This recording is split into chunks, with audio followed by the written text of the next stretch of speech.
반갑습니다. 오늘 말씀 제목 함께 나누도록 하겠습니다. 하나님께 함께함이, 하나님께 가까이함이 내게 복이라. 함께 해보겠습니다. 시작.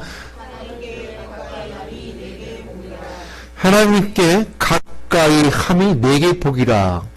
오늘 여러분 복된 자리 나오셨을 믿습니다. 오늘 복 있는 자리죠. 불신자들이나 무신론자들은요, 하나님에 대해서 아주 굉장히 두려운 존재, 거룩하신 분, 가까이 할 수 없는 분 이렇게 생각합니다. 전도를 나가면 특징 중에 하나가 하나님 그러면 그 대단하신 거룩하신 이렇게 말하죠. 어떤 전도하시는 분들 중에서도 예수 전당, 불신 지옥, 예수 안 믿으면 지옥 갑니다. 틀린 말 아닙니다. 맞는 말씀입니다. 근데 거기까지만 그러면 우리는 어찌 보면 하나님을 제대로 알지 못하는 사람이다라고 말할 수 있을 것이에요. 예수 믿지 않으면 지옥 갑니다 라고 두려운 존재만이 아니라 예수 믿으면 천국 갑니다 도까지 알아야 되는 것이 참 하나님을 알 수 있는 거겠죠. 사람들에게 하나님이 누굽니까? 또 하나님은 누구라고 생각합니까? 라고 각각색으로 말할 겁니다. 대단하신 분, 거룩하신 분, 하늘에 있는 분. 여러분들에게 제가 묻습니다. 하나님은 누구십니까? 라고 묻는다면, 또 여러분들에게 이렇게 부탁드리겠습니다. 우리는 한 목소리 하나가 되어서 이렇게 말해야 됩니다. 하나님은 창조주십니다. 나를 창조하셨습니다. 그러게 나를 치료하실 수도 있고, 나를 변화시킬 수도 있을 뿐만 아니라 나를 구원하실 수도 있습니다. 그래서 나를 사랑하셔서 그 아들 독생자까지 내어주시면까지 나를 사랑하셨고, 그 예수 그리스도가 십자가 죽으심을 통해서 우리를 구원해 주셨습니다.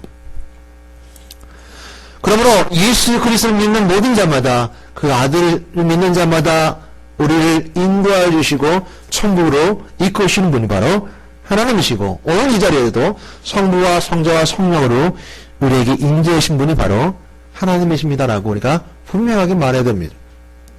제가 좀 너스레에게 여러 가지 얘기했지만 여러분 마음속에 꼭 하나의 마음이 있을 겁니다. 하나님 이런 분이다라고 여러분 마음속에 간직한 그 부분적인 것이 있을 겁니다. 그러나 저는 다시 한번 말씀드리고 싶은 것은 하나님은 하나님께 가까이 하는 자에게 참된 축복이 있다는 것이고 두려움과 거룩한 것만 있는 것이 아니라 우리 가까이 계시길 원하신 것이 하나님이라 하는 겁니다. 하나님과 교제하기 원하시고 우리 함께 하기를 원하십니다. 이스라엘 백성들을 하나님이 사랑하셨습니다. 그들 사랑하셔서 그들의 기적을 베풀어 주셨죠. 여러 가지 기적이 일어나게 되고 이스라엘 백성들 가운데 하나님께서 큰 해 가운데 기적을 베풀어 주셨음에도 불구하고 이스라엘 백성들은 하나님께 가까이 오지 못했습니다. 하나님의 기적은 이스라엘 백성들을 이끌어올지는 모르지만 이스라엘 백성들을 구원해주지 못했죠. 그들은 결국 예수 그리스도 오심을 알지 못하고 메시아를 죽이게 된 그 오리를 범하게 됩니다. 그들은 하나님 보지 못했고 그러면 그들은 하나님을 알 수가 없었습니다. 예수님께서 공생하는 기간 동안에도 마찬가지로 예수님을 따르던 무리들 가운데서도 결국 예수님을 떠났던 사람이 있고 은삼십에 예수님을 팔았던 사람도 그리고 죽음을 맞이할 수밖에 없던 사람도 있었습니다. 하나님께 가까이 있었지만 하나님의 은혜를 주셨지만 하나님께 가까이 가지 못하고 그 기적은 있었고 하나님의 기적이 베푸신 것을 받고 하나님께서 그 은혜까지 가까이 뒀음에도 불구하고 예수님을 떠났던 사람들도 있었고 이스라엘 백성들처럼 하나님을 결국 멀리할 수밖에 없는 존재들도 있었습니다. 그러므로 하나님과 가까이 있다는 것은 큰 축복입니다. 우리가 하나님과 교제하기 원하시는 것은 지금 기적뿐만 아니라 우리 삶과 함께 교제하기 원하시는 것은 우리의 삶의 전체를 치료하시기 위함입니다. 예수 그리스도의 죽으심과 부활하심을 통해서 우리 사람들의 말과 행동과 그 삶 속에서 그 전인격을 치료하기 원하시는 하나님의 은혜가 있고 거룩하신 분, 높으신 분, 그 거룩한 산에 계신 분, 그분이 그 멀리 계신 분이 우리에게 가까이 올 수 있었던 것은 우리를 치유하기 위해서, 나의 삶을 치유하기 위해서, 내 인격을 변화시키기 위해서 가를 독생자를 이곳에 보내셨고, 그리고 동정녀 마리아의 몸을 통해서 거룩한 예수 그리스도와 이 땅에 오시게 된 것입니다. 그래야지만이 내 삶의 죄가 티끌 하나 없이 다 사라질 수 있고 다 해결해 줄 수 있기 때문입니다. 그럼 하나님께 가까이 한다는 것은 복이라는 사실이죠. 그래서 하나님께 가까이 한다고 했을 때 우리 가장 먼저 중요한 것은 우리의 고백입니다. 하나님은 우리가 교제하기 원하시고 그냥 교제가 아니라 사랑의 교제를 하기 원하십니다. 난 너 사랑한다? 너도 나 사랑하느냐? 라고 교제하기 원하십니다. 그래서 우리가 항상 말할 때 하나님 나 사랑합니다. 찬양할 때 하나님 나 사랑합니다. 하나님 나를 사랑한다라고 우리는 고백합니다. 우리 찬양할 때도 그래서 말하기를, 우리가 많이 했던 복음성가 중에 하나도 그렇지 않습니까? 당신은 사랑받기 위해 태어난 사람, 당신의 삶 속에서 그 사랑받고 있지요. 그 복음성가가 사람들에게 가슴이 울리게 되고 우리가 가슴이 울리게 되는 것 중에 하나는 뭡니까? 하나님의 사랑이 내 삶 속에 들어왔다는 거예요. 나를 변화시킬 수 있다는 겁니다. 그게 십자가 사랑이라는 거예요. 하나님 그런 교제하기 원하신다는 겁니다. 그냥 막연하게 높으신 분, 거룩하신 분, 두려우신 분, 심판의 하나님, 그분만이 아니라 아주 자잘한 하나의 삶까지도, 아주 구체적인 삶까지도 개입하시고 사랑해 주심을 통하여서 그 사랑의 교제를 나누기 원하십니다. 그러니 가장 우리가 먼저 해야 될 것 중에 하나는 뭐죠? 사랑의 고백입니다. 하나님 여러분을 사랑하십니다. 하나님 여러분을 사랑하십니다. 그럼 여러분 하나님께 사랑한다고 고백을 해야 되는 거예요. 하나님 사랑합니다. 하나님 사랑합니다. 예수님께서 묻습니다. 사람들이 나를 누구로 아느냐? 세례 요한이나 엘리야나 이레미야나 선자 중에 하나나 하나이다. 라고 묻습니다. 그러니까 예수님이 묻습니다. 그럼 너희들 나를 누구로 아느냐? 예수님이 제자들에게 물었어요. 너희들 나를 누구로 아느냐? 그래, 사람들은, 세상 사람들은 기적을 베풀었던 엘리야, 민족을 이끌었던 세례 요한, 침례 요한, 예레미야 같이 민족이 위대한 선지자 중에 하나이다. 그래, 그들은 그렇게 볼 수 있을지 모르지만 너는 나를 누구로 아느냐? 그러니까 하나님이 기적을 베풀고 이끌어주는 그 이적 속에 있었던 하나님의 은혜 속에 있는 그 하나님의 사람들이 바라본다면 너희들은 나를 누구로 아느냐? 그래서 주님께서 그 중에 베드로가 이렇게 고백하죠. 뭐라고 고백합니까? 주는 그리스도시요 살아계신 하나님의 아들이십니다. 이것이 사랑의 고백입니다. 주는 그리스도입니다. 주는 메시아입니다. 그리스도는 메시아잖아요. 이스라엘 백성들은 하나님의 출애굽시키면서 이적 속에서 그들을 이끌었어요. 가나안 땅에 들어가기까지 하나님이 인도해 주셨어요. 우리는 오른팔을 들어서 그 강력하게 이방인 민족들을 치셨어요. 그리고 그들에게 율법을 줌을 통해서 참 잘 살아야 된다고 말해줬어요. 근데 그들은 결국 메시아를 발견하지 못합니다. 그리스도를 알지 못합니다. 그러기에 예수 그리스도를 바라볼 때 뭐라고 말합니까? 세례 요한이나 엘리야나 예레미야나 선지자 중에 하나이다. 그러나 주님께서 물었습니다. 예수님께 묻습니다. 예수님께서 묻습니다. 제자들에게 묻기를 너희는 나를 누구로 아냐? 그것이 사랑의 고백입니다. 그 사랑의 고백 속에 응답이 어떻게 왔습니까? 바요나 시므나 내가 복이 있도다. 이것을 알게 하는 것이 혈육이 아니라 하늘에 계신 내 아버지께서 하나님께서 알게 하셨다. 바요나 시므나 복이 있도다 그랬습니다. 그리고 고백하는 게 복이 있다고 그랬어요. 하나님께 가까이 있다는 건 먼저 내가 고백하는 겁니다. 이 고백이 뭐였어요? 이 고백이 이 반석에 내 교회를 세우리니 음부의 반석이 이기지 못하니라. 교회의 그 기초는 베드로의 고백 위에 서집니다. 주는 그리스도시요. 여러분 마음속에 성전됐던 그 성전은 여러분 하나님의 거룩한 성전이 되는 것은 여러분의 십자가에 향한 예수 그리스도를 향한 고백, 주는 그리스도시요라는 고백 위에 여러분 성전은 세워지는 것이고 평강 그리스도교는 세워지는 겁니다. 그러기에 그 고백이 먼저 사랑의 고백이에요. 고백이에요. 그러면서 주님께서 말씀하셨던 건 복이 있도다라고 말씀하신 거예요. 내가 천국의 열쇠를 주게 됩니다. 내가 열쇠를 주리라. 내가 땅에서 내면 하늘에서도 내릴 것이요 내가 땅에서 풀면 하늘에서도 풀리리라. 이것이 하나님 우리에게 주신 사랑입니다. 우리 마음속에 먼저 마음이 고백하게 될 때 그 고백 속에서 하나님의 사랑이 우리 안에 울려 퍼지게 되고 내 삶이 변화되는 거예요. 이것이 하나님이 원하시는 교제입니다. 하나님이 여러분 걸 원하시는 교제예요. 그냥 기적이 일어나고 병 고침 받고 여기 끝나는 것이 아니라 예수 알고 천국, 예수님, 하나님 두려워서 지옥 가기 두려워하는 것만 있는 것이 아니라 예수 그리스도 통해서 천국에 가게 되고 예수 그리스도 내가 변화되게 되고 이 땅에서 매이면 하늘에서도 풀리고 이 땅에 풀면 하늘에서 풀리는 것처럼 그 축복 속에 그 복 속에 있는 것이 하나님께 교제하고자 하는 하나님의 교제입니다. 그것이 교제에 되어지는 과정입니다. 하나님이 가까이 하는 것 두 번째는 뭡니까? 우리가 고백하고 고백하는 것이 두 번째는 하나님을 떠나지 않는 겁니다. 하나님을 떠나지 않는 거예요. 요한복음 6장에 보게 되면요. 예수님을 따르던 무리들이 있었습니다. 예수님이 기적을 베풀었습니다. 12광종에 남는 그 음식을 남을 수 있을 정도로 큰 기적을 베풀었어요. 그러자 많은 무리들이 예수님을 따랐습니다. 왜요? 배고픔을 해결할 수 있으니까. 육신의 배고픔을 해결할 수 있으니까. 여러분 삶에 풍요함을 해결할 수 있잖아요. 돈 없으면 해결할 수 있잖아요. 삶에 있어서 풍요롭지 못한 걸 해결할 수 있잖아요. 그 배고픔을 해결했던 예수님을 따르는 모임이 있었습니다. 예수님이 그들을 따라 다른 곳을 가게 되었죠. 그것을 주님께서 말씀하시는 생명의 떡을 말씀하십니다.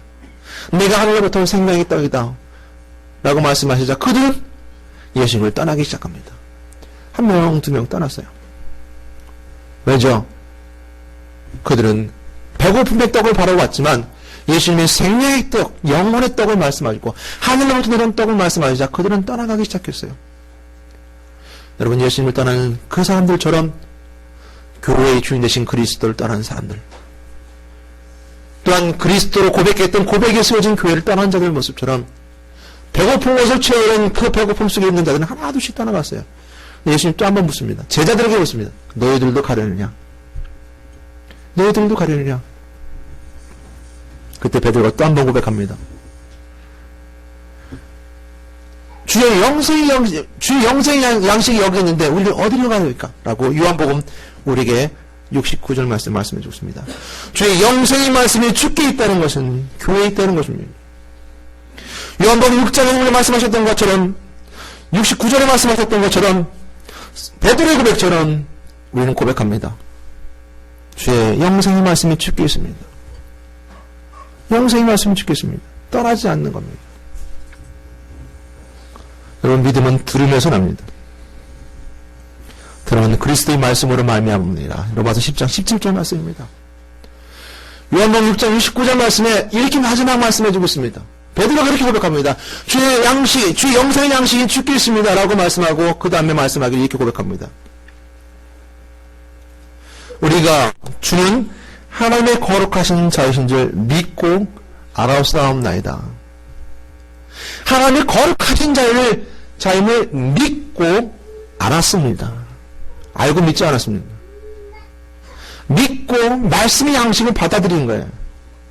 주여 선포되는 말씀, 교회에서 선포되는 말씀을 믿고 받아들이고 알아가는 것이지 알고 믿어지는 게 아니라는 거예요. 베드로는 그렇게 고백했습니다. 하나님이 거룩하신 줄을, 주님이 거룩하신 줄을 믿고 알아싸움나이다.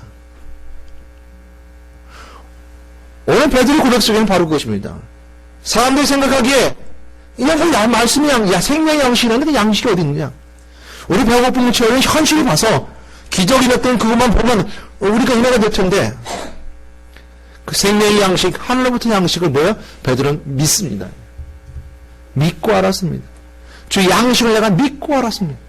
그 생명 떡이 눈에 보이지 않지만 하늘로부터 내렸다는 그 말씀의 떡은 보이지 않지만 내가 믿고 알았습니다라고 고백했던 베드로의 고백이 있습니다. 그 두 번째 고백은 바로 베드로의 두 번째 고백이 바로 요한복음 6장의 말씀이 나옵니다. 그리고 두 번째는 하나님을 떠나지 않는 겁니다. 세 번째 하나님을 찾는 것이죠. 우리가 하나님께 가까이 있다는 것은 하나님 가까이 있는 것이 이게 복인데 그 복은 찾을 때 있는 겁니다.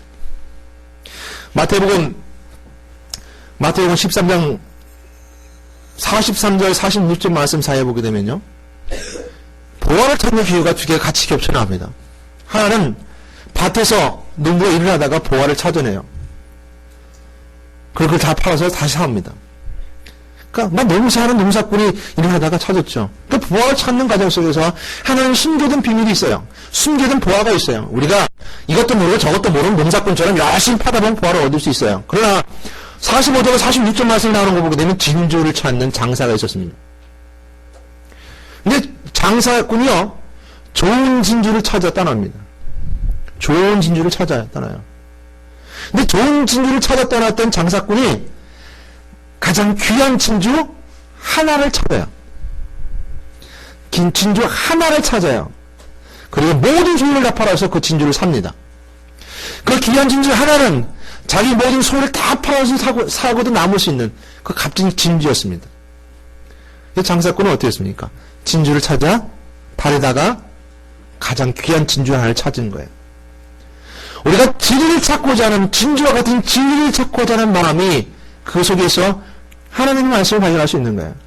오늘 선포되어지고 설교되는 말씀 가운데 진주를 찾고자 하는 장사꾼 같은 마음으로, 진주를 찾고자 하는 마음으로 말씀을 듣고 보다 보면 그 속에 뭐예요? 하나님의 말씀을 찾을 수 있는 거예요. 가장 귀한 그 진주를 찾을 수 있는 거예요. 하나님과 가까이 있다는 것이 번째, 하나님을 찾을 때 가능한 겁니다. 하나님과 교제하기 원하십니다. 우리 하나님 앞에 고백합니다. 하나님 떠나지 않겠습니다. 내가 하나님을 찾겠습니다. 진주와 같은 그 진주를 찾겠습니다. 라고 찾을 때 가장 귀한 고귀한 값진 진주를 찾게 된 장사꾼을 보게 됩니다.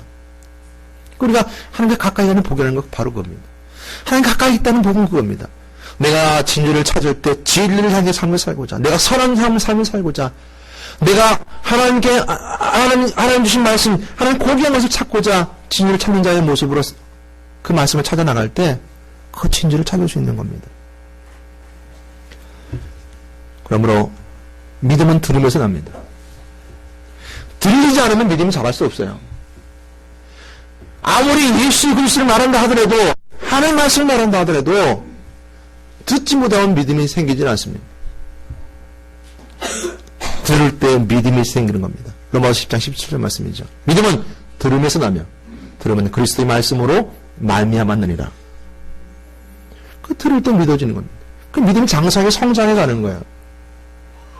저는 여러분들이 부탁드리고 싶은 것은 하나님이 가까이 계신 여러분 되시길 주님으로 부탁드립니다. 고백하십시오. 하나님을 떠나지 마십시오. 진주를 찾고자 하는 그 장사꾼의 마음으로 진주를 찾고자 하십시오. 그럼 가장 고귀하고 귀한 내 모든 전 재산을 팔아서라도 구하고 싶은 그 진주를 찾을 수 있다는 것입니다. 장사꾼이요, 저는 장사를 잘 안 해서 모르지만요, 장사꾼은 흥정한 사람입니다. 이민이 남아야 돼요. 이민 남지 않고는 장사하지 않는 사람입니다.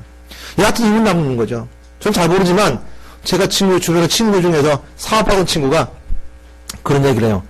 어떻게 돈 좀 벌었니? 이러고 물으면 벌긴 뭘 벌었냐, 본전치기 했어. 그러면 돈을 번 거랍니다. 나 손해봤어요. 그러면 본전이랍니다. 그게 장사꾼들의 말입니다.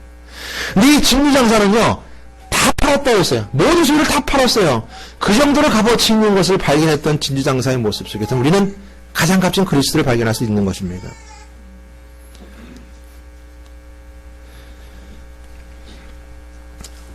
우리 세 번째 모습, 하나님께 가까이 있을 수 있는 것은 하나님은 일을 하는 겁니다. 우리가 하나님 가까이 있을 때요, 내가 정말 하나님 가까이 있을까? 혹시 아닐 수도 있잖아요. 마귀에 가까이 있을 수도 있잖아요. 거짓된 것에 가까이 있을 수도 있잖아요. 그럼 어떻게 할 수 있을까요? 아주 악한 사단은, 악한 마귀는요, 아주 교묘하게 교회 안에 들어왔을 뿐만 아니라 우리 마음속에 들어와서요, 혼란하게 만듭니다. 생각을 흐트러놉니다. 마음을 흐트러놉니다. 지혜를 흐트러놉니다. 그 마귀가 들어와서 흐트러놔요. 그럼 어떻게 할 수 있을까요?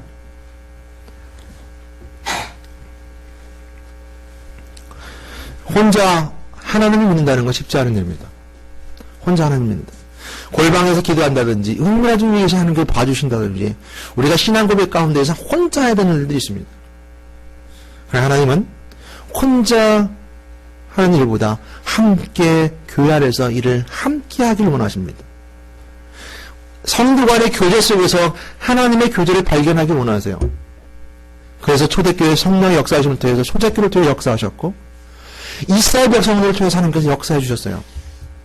그것을 하나님의 사랑을 발견하기 원하시고, 그 관계 속에 하나님의 사랑을 발견하기 원하심을 통해서 거기서 치유하시기 위해서 교제하길 원하셨습니다. 난 혼자 뭐 예수 믿으면 되지, 뭐 내가 예수 믿은 거 혼자 하나님 발견하면 되지 라고 한다면 우린 혹 좀 전에 말씀드렸던 것처럼 이게 정말 하나님이 하신 일인가? 마귀가 하는 일인가? 우리 혹 모를 때가 있습니다. 그래서 성경은 말씀하시긴 이렇게 말씀하십니다. 하나님의 일을 할 땐 하나님의 일을 할 때 하나님 하신 일을 알 수 있다는 거예요. 하나님의 일을 할 때 하나님의 일을 할 때 그 속에서 이것은 하나님이 하셨구나 하는 것을 알 수 있다는 거예요. 요한복음 6장 말씀이 이렇게 말씀해주고 있습니다. 보내신 이를 믿는 것이 하나님 일이다. 보내신 것을 믿는가? 보내신 이를 믿는 것이 하나님 일이다 라고 말씀해주고 있습니다. 요한복음 6장 말씀 전반전에 말씀을 보게 되면 이렇게 말씀하고 있습니다. 좀 전에 말씀드렸던 요한복음 6장 말씀 비유처럼 막 사람이 따라와요. 그러니까 내가 생명의 양식이다 라고 말씀하자 그 사람들 하나씩 둘씩 떠나가게 됩니다.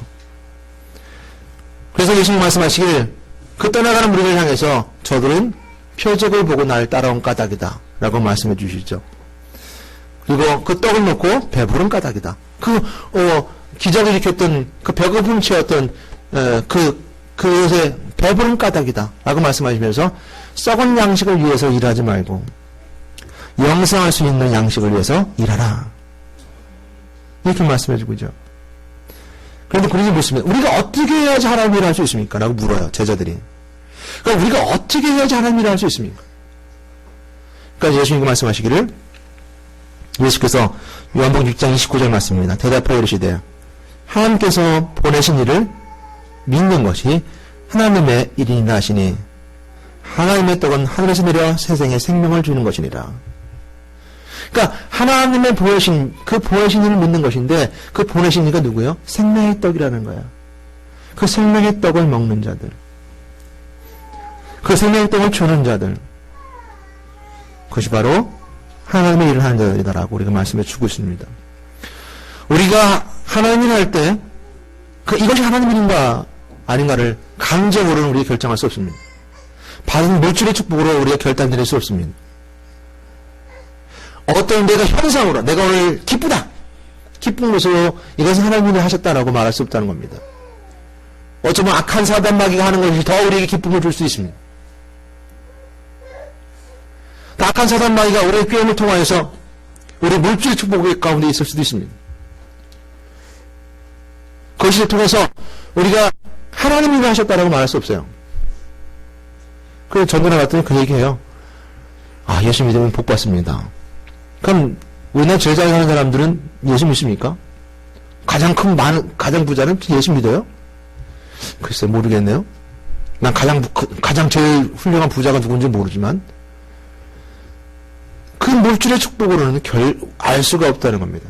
하나님 일을 할 때 하나님의 관계 속에서 하나님이 하셨다는 것을 알게 되는 것, 그리고 보내신 일을 믿는 것, 생명의 떡을 증거하는 것, 영생의 삶을 증거하는 것입니다. 그리고 오늘 73편 28편 말씀 이렇게 말씀드리고 있습니다. 하나님께 가까이 하는 내게 보기라. 내가 주 여호와를 나의 피난처로 삼아 주의 모든 행적을 전파하리로다. 하나님 나와 함께 하셨구나, 우리와 함께 하셨구나, 병든 우리 속에 함께 하셨다는 거구나 라고 고백할 때 그곳에 하나님이 하셨다는 것을 알게 되는 것이죠. 그러기에 우리는 교회를 통해서 하나님께서 역사하시고 교회에서 함께 일함을 통해서 그 교제 속에서 하나님의 역사하심을 경험하게 되는 것입니다. 우리가 하나님을 하면서 우리가 하나님의 일을 위해서 내가 버려야 할 것과 가져야 할 것이 있습니다. 하나님께 가까이 하려면 자기 것을 버려야 되겠죠. 하나님께 가까이 가려면 내 것을 버려야 됩니다. 물고 부르지 못할 때가 있습니다. 성격과 습관, 옛 것입니다. 옛날에는 이랬는데 이건 중요하지 않습니다. 오늘 내가 정말 하나님 앞에 있는가? 내가 앞으로는 저기 갈 것인데 그건 중요하지 않습니다. 내가 오늘 주 앞에 있는가? 이것이 우리에게 중요한 겁니다. 오늘 여러분의 믿음이 나의 미래도 바꿔놓을 뿐만 아니라 내 옛 과거도 용서해주고 죄 씻음의 은혜가 있습니다. 오늘 내가 예수 그리스도 앞에 있는가? 그러기에 버려야 될 것은 버려야 됩니다. 옛 것과 성격과 습관을 버려야 됩니다. 하나님과 가까이 하는 것은 세상과 멀어져야 하는 것이기도 합니다. 완전히 멀어진다면 세상과 접하지 않고 살아간다는 건 말이 안 되겠죠. 그러나 세상의 것들 가운데 세상을 향해 가는 것들과는 멀어져야 됩니다. 마귀가 쓰임받는 도구 속에 있는 것들과는 멀어져야 되겠죠.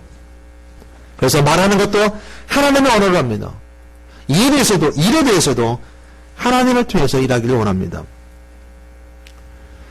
우리 생활이 하나님의 인도하심 속에 있고 기도하고 찬양하며 내 영혼이 함께 가까이 가겠습니다라고 고백할 때 우리는 하나님께 더 가까이 가는 것입니다. 오늘 그래서 여러분은 복된 자리에 오셨습니다. 오늘 평강그리스도의 복된 자리에 오셨습니다. 오늘 이곳에 온 것이 복이라는 겁니다. 오늘 이 자리에 있는 것이 복이라는 겁니다. 하나님 가까이 있는 게 복이라는 겁니다. 그리고 우리가 고백했습니다. 사도 인명을 고백했던 청와서 예수님을 기도하면서 고백을 했던 고백했습니다. 그리고 오늘 함께 서로 얼굴을 맞이하며 사랑합니다, 교제합니다라고 서로에게 하나님 안에서 서로 사랑을 나눴습니다. 이것이 복이라는 겁니다. 이것이 우리에게 주시는 복이라는 거, 우리에게 주시는 은혜입니다. 그리고 하나님 일을 해나갈 때 여러분들이 드린 예물이 섬기부로 사용되어지게 되고 여러분들이 오늘 하는 헌신이 사람들에게 복음을 증거의 은혜가 되어질 때 그것이 우리에게 하나님의 일이 되는 것이고 하나님의 것들이 되게 됩니다. 여러분 결론적으로 말씀드립니다. 함께 가까이 갈 수 있는 것은 예수 그리스도요 내 영혼이 가야 합니다. 내 영혼이 예수 그리스도 통해서 하나님께 가까이 가게 되면 육체는 떠나가게 되어 있습니다. 하나님께 가까이 있는 사람은 말을 할 때도 기도를 충분히 하고 합니다. 하나님과 가까이 행동하는 사람은 예수님의 마음을 품고 행동합니다. 하나님은 성경 말씀으로 개인의 문제와 아픔과 복의 자리에 찾아가십니다. 근데 우리는 왜 이러지 않았을까요? 내 아픔을 하나님 맞춰보세요. 내 문제를 하나님 맞춰보세요라고 게임을 풀듯이 하나님을 대하지는 않았을까요? 하나님의 말씀으로 음성으로 교훈으로 또한 하나님의 일꾼들의 권명과 신방으로 찾아가실 때 오래된 친구가 슬리퍼를 끌고 찾아가도 어제 만난 친구처럼 맞아주는 것 같은 친구의 교제를 하나님은 원하십니다. 기적을 통해서 해결받은 자와 문제를 해결해 주신 분으로 기적에 종속된 관계보다는 친구가 되길 원하십니다. 그래야지만이 생활이 인격이 바뀌고 변화될 수 있기 때문입니다. 예수님의 제자들도요, 예수님과의 관계가 기적의 관계가 아니라 예수님의 마음을 알아주기 원하셨습니다. 기적보다는 예수님의 마음을 알아주기 원하셨습니다. 이스라엘 백성들이 기적이 있었지만 그들은 하나님부터 멀어졌고 메시아를 알아보지 못했습니다. 평강그리스도 성도님들 신앙에서 하나님으로부터 평강교회가 멀어졌다는 두려움을 이기는 것은 하나님을 만나는 것입니다. 여러분 평강교회가 하나님부터 멀어졌다고 두려워하지 마시길 바라겠습니다. 오늘 이 자리가 복된 자리입니다. 하나님의 축복이 없다는 것에 여러분 두려워하지 마십시오. 참 축복은 교회에 있음을 고백하는 것입니다. 또한 하나님의 일을 통해서 성도들이 서로가 하나 되고 교회를 세우며 교회의 머리 되신 그리스도와 함께 천국을 향해 이루어가는 것이 바로 우리 참된 축복의 자리요 축복으로 인도받는 자리입니다. 여러분 꼭 부탁드리고 싶은 건 하나님과 가까이 계십시오. 기적은 여러분 꼭 필요한 겁니다. 그러나 그 기적이 여러분의 삶을 변화시키고 인생을 변화시키고 내 성격을 변화시키고 내 습관을 변화시킬 때 그 기적이 정말 아름답고 소중한 것입니다. 오늘 여러분 하나님과 가까이 있음을 통해서 하나님 마음 품고 예수님 마음 품을 통해서 십자의 사랑으로 사람들에게 사랑을 증거하는 여러분 되시기를 주님의 이름으로 부탁드리고 축원합니다. 기도하겠습니다. 하나님 감사합니다. 시편 기자처럼 하나님께 가까이 하면 내게 복이라 라고 고백했던 걸 기억하게 됩니다. 내가 이 복된 자리에 왔고 복된 자리에 함께 하는데 내가 뭐 주님 앞에 고백합니다. 주님 그리스도시여 살아계신 하나님의 아들이십니다. 바라나시므로 내가 복이 있도다 했던 말씀처럼 내가 복된 자리에 나왔고 복의 은혜 가운데 있습니다. 이 복의 은혜를 함께 누리는 시간 되게 해주시고 또한 성도께서 교제하고 나눔을 통해서 십자가의 사랑을 증거하는 은혜의 시간을 함께 주시옵소서. 저들과 함께 해주셨으면 너무너무 감사를 드리고 평강그리스도 교훈을 주님 찾아온 이 아름다운 분이 개개인을 다 찾아가 주심을 통해서 그 마음속에 십자가의 사랑으로 품어주시고 위로하시고 해결해 주시고 기적으로 함께 해주시옵소서. 예수 그리스도의 이름으로 기도드렸습니다. 아멘.